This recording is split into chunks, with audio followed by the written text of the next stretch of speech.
श्री साईं सच्चरित्र अध्याय 1 वंदना। गेहूं पीसने वाला एक अद्भुत संत। गेहूं पीसने की कथा तथा उसका तात्पर्य। पुरातन पद्धति के अनुसार श्री हेमाड पंत श्री साईं सच्चरित्र का आरंभ वंदना द्वारा करते हैं। प्रथम श्री गणेश को साष्टांग नमन करते हैं, जो कार्य को निर्विघ्न समाप्त कर उसको यशस्वी बनाते हैं, और कहते हैं कि श्री साईं ही गणपति है। फिर भगवती सरस्वती को, जिन्होंने काव्य रचने की प्रेरणा दी, और कहते हैं कि श्री साईं भगवती से भिन्न नहीं है, जो कि स्वयं ही अपना जीवन संगीत बयान कर रहे हैं। फिर ब्रह्मा, विष्णु और महेश, जो क्रमशः उत्पत्ति, स्थिति और संहार करता है, और कहते हैं कि श्री साईं और वे अभिन्न हैं, वे स्वयं ही गुरु बनकर भव सागर से पार उतार देंगे। फिर अपने कुल देवता श्री नारायण आदिनाथ की वंदना करते हैं, जो कि कोंकण में प्रकट हुए। कोंकण वह भूमि है जिसे श्री परशुराम जी ने समुद्र से निकालकर स्थापित किया था। तत्पश्चात वे अपने कुल के आदि पुरुषों को नमन करते हैं। फिर श्री भारद्वाज मुनि को, जिनके गोत्र में उनका जन्म हुआ। पश्चात उन ऋषियों को, जैसे याज्ञवल्क्य, भृगु, पराशर, नारद, वेदव्यास, सनक सनंदन, सनत कुमार, शुक शौनक, विश्वामित्र, वशिष्ठ, वामदेव, जैमिनी, वैशंपायन, नव योगेंद्र इत्यादि, तथा आधुनिक संत जैसे निर्वत्ति, ज्ञानदेव, सोपान, मुक्ताबाई, जनार्दन, एकनाथ, नामदेव, तुकाराम, कान्हा, नरहरि आदि को नमन करते हैं। फिर अपने पितामह सदाशिव, पिता रघुनाथ और माता को, जो उनके बचपन में ही गत हो गई थी। फिर अपनी चाची को, जिन्होंने उनका भरण पोषण किया, और अपने प्रिय भ्राता को नमन करते हैं।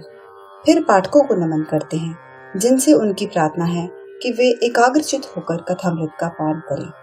अंत में श्री सच्चिदानंद सद्गुरु श्री साईनाथ महाराज को, जो कि श्री दत्तात्रेय के अवतार और उनके आश्रयदाता है, और जो ब्रह्म सत्यम जगन मिथ्या का बोध कराकर समस्त प्राणियों में एक ही ब्रह्म की व्याप्ति की अनुभूति कराते हैं। सर्व श्री पराशर, व्यास और शांडिल्य आदि के समान भक्ति के प्रकारों का संक्षेप में वर्णन कर अब ग्रंथकार महोदय निम्नलिखित कथा प्रारंभ करते हैं। गेहूं पीसने की कथा।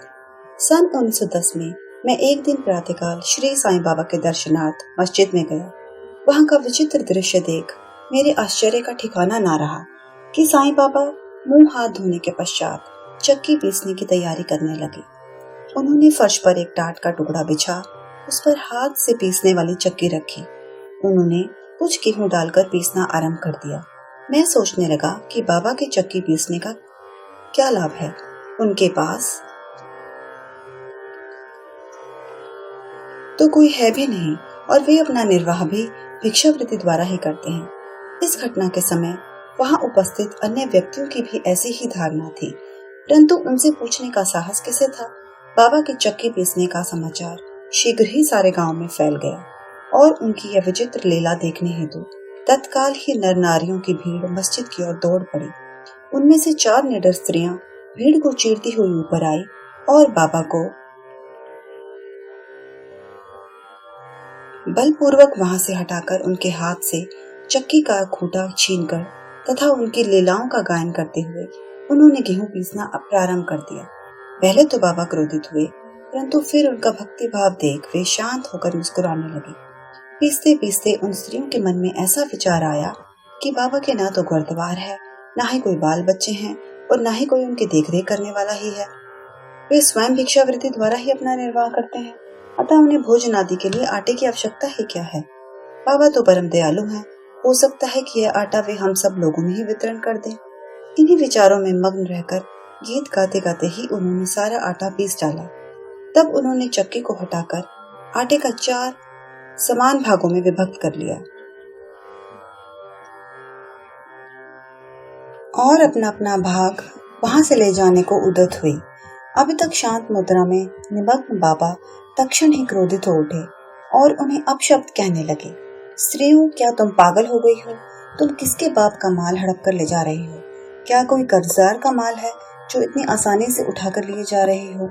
अच्छा, अब एक काम करो कि इस आटे को ले जाकर गांव की मींड पर बिखेर आओ। मैंने शिरडी वासियों से प्रश्न किया कि जो कुछ बाबा ने अभी किया है उसका यथार्थ में क्या तात्पर्य है। उन्होंने मुझे बतलाया कि गांव में विशोचिका यानी हैजा का जोरों से प्रकोप है और उसके निवारणार्थ ही बाबा का यह उपचार है।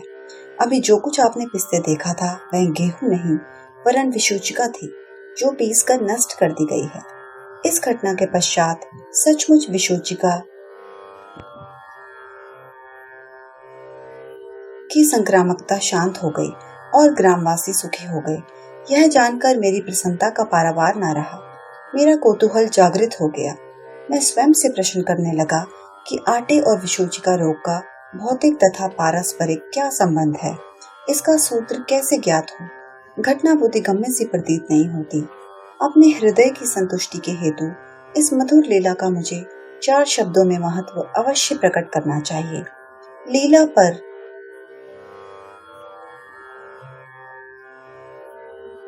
चिंतन करते हुए मेरा हृदय प्रफुल्लित हो उठा और इस प्रकार बाबा का जीवन चरित्र लिखने के लिए मुझे प्रेरणा मिली। यह तो सब लोगों को विदित ही है कि यह कार्य बाबा की कृपा और शुभ आशीर्वाद से सफलतापूर्वक संपन्न हो गया। आटा पीसने का तात्पर्य। शिरडी वासियों ने इस आटा पीसने की घटना का जो अर्थ लगाया वह तो प्राय ठीक ही है, परंतु उसके अतिरिक्त मेरे विचार से कोई अन्य अर्थ भी है। बाबा शिरडी में 60 वर्षों तक रहे और इस दीर्घकाल में उन्होंने आटा पीसने का कार्य प्रतिदिन ही किया। पीसने का अभिप्राय गेहूं से नहीं वरन अपने भक्तों के पापों, दुर्भाग्यों, मानसिक तथा शारीरिक तापों से था।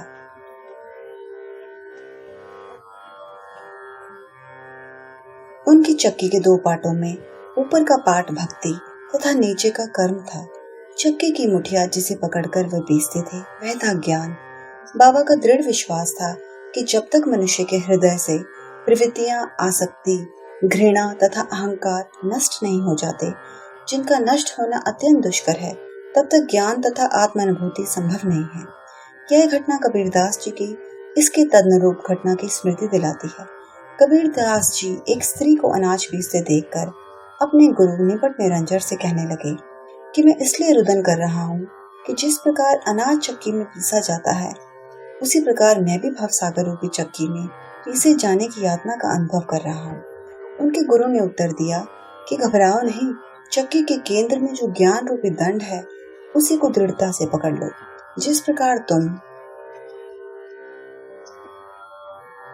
मुझे करते देख रहे हो उससे दूर मत जाओ, बस केंद्र की ओर ही अग्रसर होते जाओ और तब यह निश्चित है कि तुम इस भवसागर रूपी चक्की से अवश्य ही बच जाओगे।